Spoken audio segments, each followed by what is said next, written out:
In this tutorial, we will be learning about the break statement and how it's used to exit loops prematurely in node.js JavaScript. If you have never programmed before, don't worry. This will be fun and easy to understand.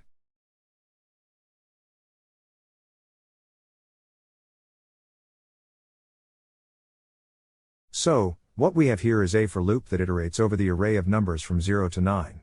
However, we have a condition that if the current number is 5, we exit the loop using the break statement. This means that the loop will only print numbers up to 4. As you can see, only numbers up to 4 were printed out because the loop was exited prematurely when we hit 5. Let's now see how we can use the break statement in a while loop.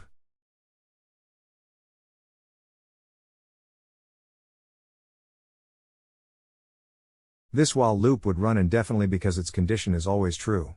But with our break statement, we are able to stop it when j equals 5.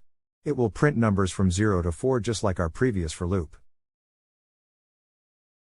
As expected, only numbers up to 4 were printed out because we exited the loop when j hit 5.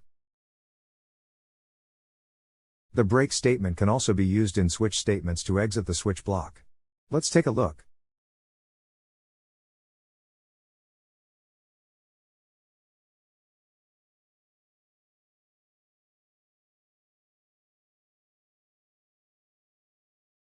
Here, the switch statement checks the value of k and prints out the corresponding fruit name.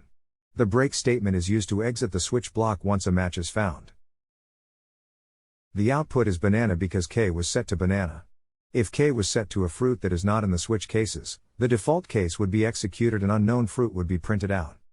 So, that's it for this tutorial.